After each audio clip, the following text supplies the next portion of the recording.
Reality Revealed, Part 11.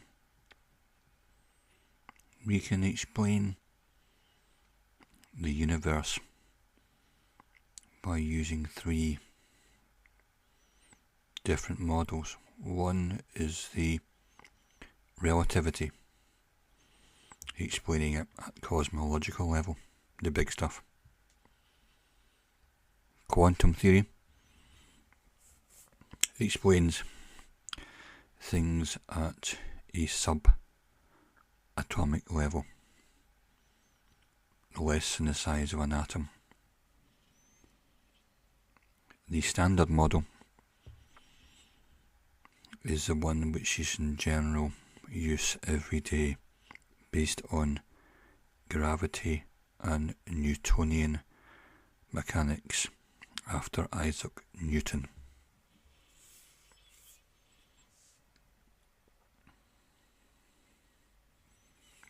The one known as the standard model explains movement, weight, and airplanes flying, people kicking balls around, cars driving down the road, buildings being built. Everything that we see every day works to Newtonian mechanics principles. When it gets to the big level, cosmological, that no longer applies. Therefore, there's a different theory of relativity. When it gets to subatomic level, neither relativity nor Newtonian mechanics work. So we had another theory called quantum theory, which is a very strange theory, nothing like the other two. Problem is, neither of these three are compatible. So scientists have been looking for a unified theory which combines them all. They haven't managed that yet, and string theory was an attempt, but I thought it was always a little baloney, and it got more and more desperate, and it had to have 26 different dimensions. It used to be a few dimensions. We're used to working in 3 or 4 dimensions, but string theory was requiring more dimensions, maybe about 10, some said 11, but that number kept going up, and it got into the 20s. Bosonic Higgs boson theory requires 26 dimensions, so it's getting ridiculous. If any theory requires that amount of dimensions, then it's clearly baloney. So I don't think we can rate that. So the problem with the standard model is it's based on gravity, and it requires you to accept the Big Bang, which is everything that we know came out of nothing. That sounds a bit like a miracle, but mainstream science doesn't like miracles, so they just call it the Big Bang, everything from nothing, total creation from nowhere. And but the main problem with the standard model is it cannot find 96% of the universe in terms of energy and particles. That's missing. It can't detect it, but it calls it dark energy and dark matter. So what we're working with is only 4% of what we know and observe. Out of that 4%, of course, we can only actually see the electromagnetic spectrum, and out of that, the light spectrum is even smaller, and we only see visible light, so we hardly see anything or sense anything, but we only ever have a maximum of 4% of the whole universe anyway. The rest of it is undetected, even though they've been looking for it for 100 years, using all modern technology. Can't be found. So it doesn't explain things very well. What mainstream science cannot afford to admit is that over 99% of the universe is made out of plasma. Plasma is a fourth state of matter. We get a solid, like ice, a liquid, water, and then a gas, steam, or water vapour. That's the three states of matter. Plasma's the fourth state. It's highly charged, ionised, which is partial atoms, and it works on electricity and electromagnetism. And if you take that into consideration, then pretty much all things can be explained. But mainstream science doesn't want to go there. So it says the sun is burning right out of nuclear fusion, but the sun is actually made entirely of plasma, and it's an electrical phenomenon. And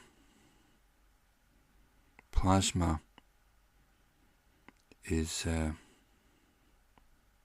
usually out of the sensory range of humans, which means because we can't see it, we say, well, it doesn't exist. That's not true. And this is the left brain thinking again. When you're entrenched in your thought pattern, you can't see out of the problem. So what science says is, even though the standard model doesn't explain where 96% of the universe is, we're not going to admit that. We'll just call it dark energy and dark matter. It's a mystery, and then that's it, and they just sit with that. Rather than saying the model is wrong, they won't admit that. So you can't query outside the paradigm. If we look at the financial markets, they are all based on fictitious values to money. They only are valid on a screen, but they're not based on real resources. They're intangibles, but this rules the planet, all these financial transactions, but they're based on made up, entirely fictitious money which is not backed by anything. So we have science based on almost no knowledge, and the whole financial system based on fiction.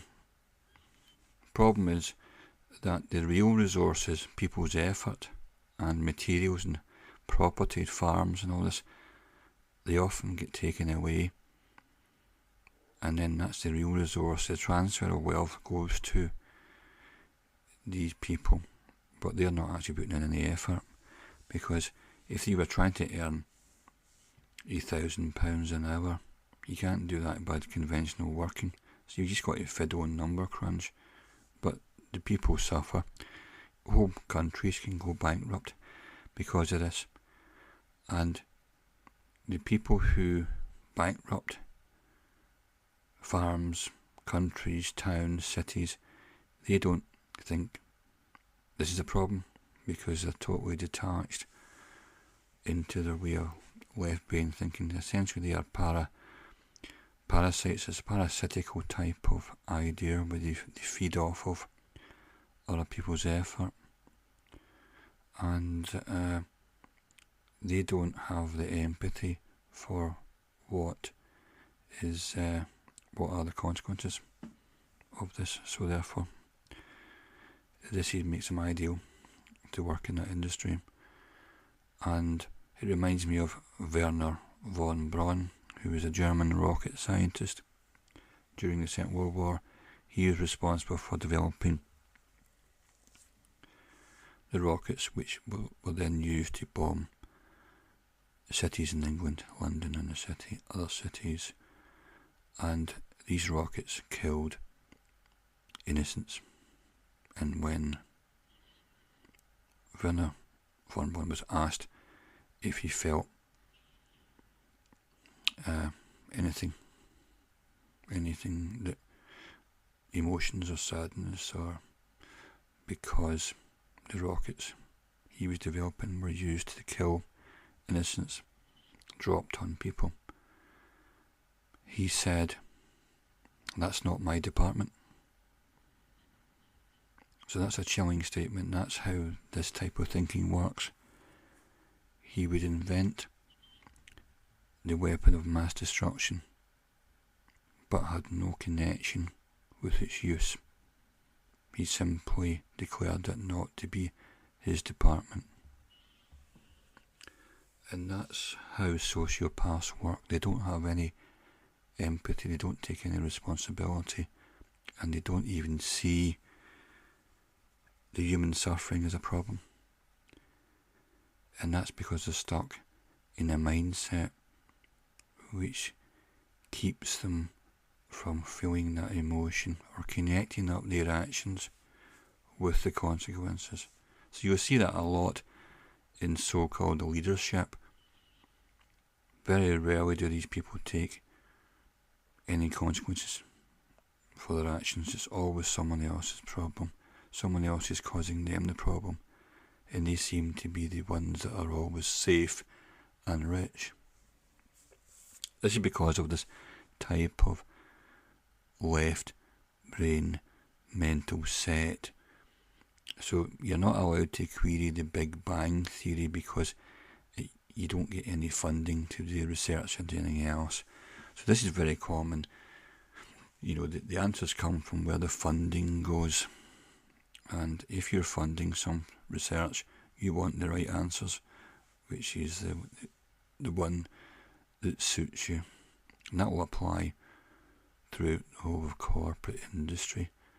And this is why humans suffer, because the people who run these companies, corporates, have no empathy. They don't feel any twinge of emotion if what they do causes death and destruction and misery. It's a mental set that empathy essentially has been deleted. So when we think they would never do that, would they? Well, you or I wouldn't do it, but they do it routinely, and it doesn't even bother them. They're not like us. This is why they can run what amounts to anti-human policies where we are left miserable. And they're not really acting out of kindness.